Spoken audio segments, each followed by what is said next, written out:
Alors d'abord, vous êtes ici dans mon bureau, au siège du Front National, et je suis à la fois directeur du COMEF, qui est une ONG souverainiste, la première ONG souverainiste de France, et qui est affiliée au Rassemblement Marine, dirigé par Marine Le Pen. Et j'ai aussi pour fonction d'être le délégué national à la prospective du Front National, c'est-à-dire en fait un peu la recherche et développement d'entreprises, mais seulement c'est un parti politique.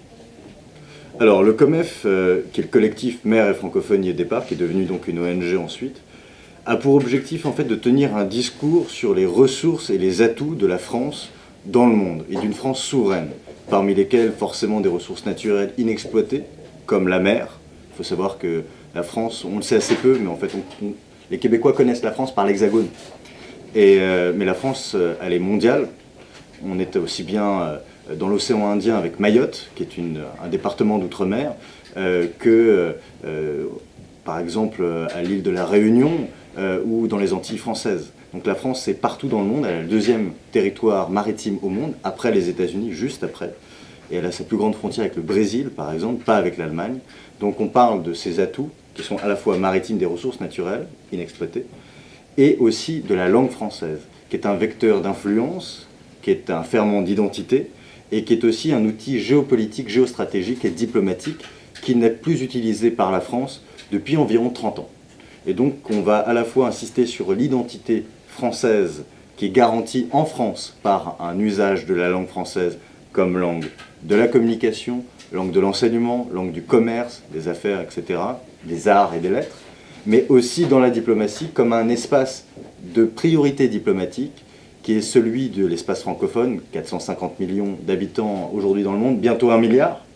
Donc il s'agit aussi de savoir comment coopérer avec ces peuples-là. Et il se trouve que les peuples francophones, aujourd'hui, subissent une mondialisation de type de facture anglo-américaine dans les techniques commerciales comme dans la culture qui circule à travers ce type de commerce-là. Et donc le monde francophone souffre de cette mondialisation-là, et il s'agit de lui redonner des clés pour sa souveraineté, pour ses marchés intérieurs, et pour construire un pôle francophone dans la mondialisation, dans une mondialisation qui doit être multipolaire. Horizon Québec actuel et le collectif Mères et Francophonie ont signé conjointement la déclaration Bien chez soi. Est-ce que vous pouvez nous en parler? Absolument.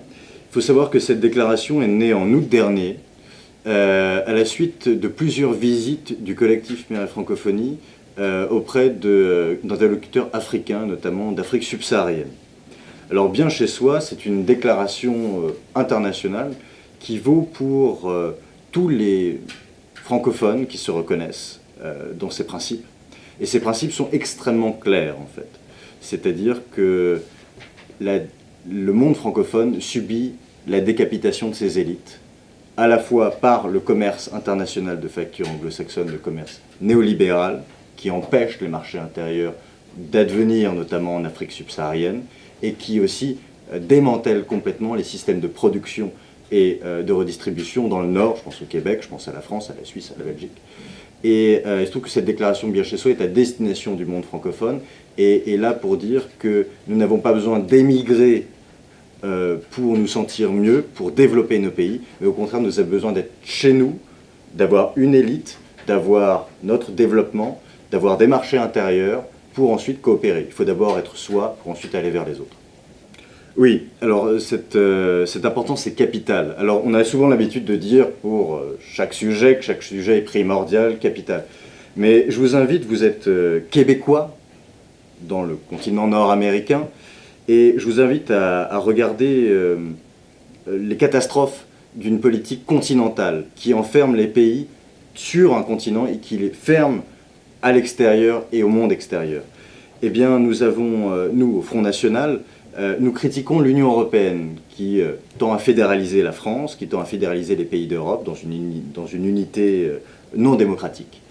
Et il se trouve que en ayant les yeux rivés sur cette utopie néolibérale qu'est l'Union européenne, nous avons oublié, et le peuple français, on lui a fait oublier ça aussi, on lui a fait oublier qu'il y avait des perspectives dans le monde, que finalement la France avait un rôle mondial à jouer. Non pas un rôle de domination, non pas un rôle d'impérialiste, mais elle a un exemple à porter, elle a une culture, une civilisation qui n'est pas seulement dans l'Hexagone, mais qui est, on l'a dit, sur tous les océans du monde, et qui est aussi présente dans les pays de la francophonie.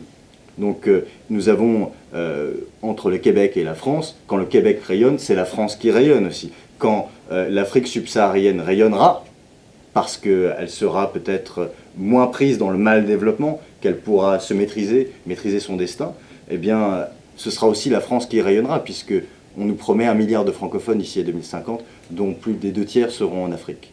Donc, quelque part, on a aussi une responsabilité qui est celle de veiller à l'expansion de la langue française, bien sûr, non pas à sa domination sur d'autres langues telles que ça a été le cas avec l'anglais, mais il se trouve qu'en Afrique subsaharienne, par exemple, vous avez des pays où l'on parle plus de 300 dialectes. Et le français est juste là pour faire le lien entre ces dialectes.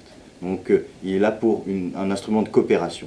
Donc il est important que les francophones sachent qu'ils ne sont pas des seconds couteaux dans la mondialisation, qu'ils ne sont pas des citoyens de seconde zone destinés à parler finalement le sabir d'une époque qui doit parler le globish. Non, il n'y a pas un seul modèle, et on est là justement pour être fiers de notre langue et pour aussi pouvoir défendre un autre modèle que celui proposé par le mondialisme, par l'empire anglo-américain, comme on voudra, c'est-à-dire un modèle de développement où chacun dans l'espace francophone peut aller à son rythme, mais où on peut coopérer en ayant cette langue en commun qui signifie justement une ouverture au monde, une universalité qui est bien loin de la contrainte idéologique que nous impose aujourd'hui le globish. En France, lorsqu'on parle de francophonie, on pense à une vieille dame, une vieille bibliothèque, et on ne pense pas du tout à une perspective économique, à une perspective commerciale.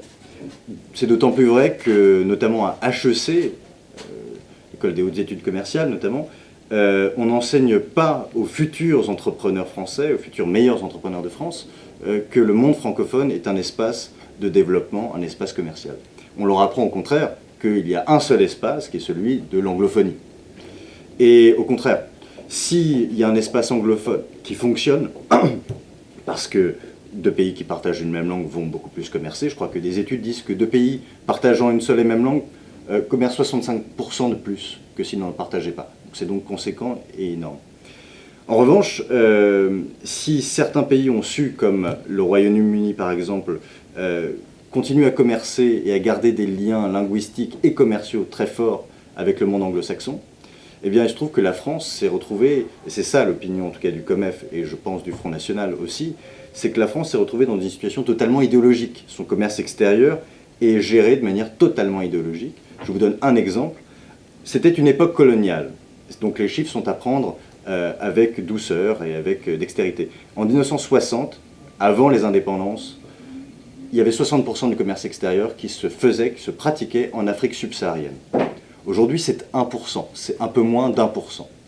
Et il se trouve que le Canada, je ne parle pas du Québec bien sûr, qui ne peut pas avoir totalement de commerce extérieur autonome aujourd'hui, on le sait pourquoi, mais le Canada qui est un pays bilingue et qui est un pays francophone aussi, eh bien, a 1% de son commerce extérieur qui se pratique en Afrique subsaharienne.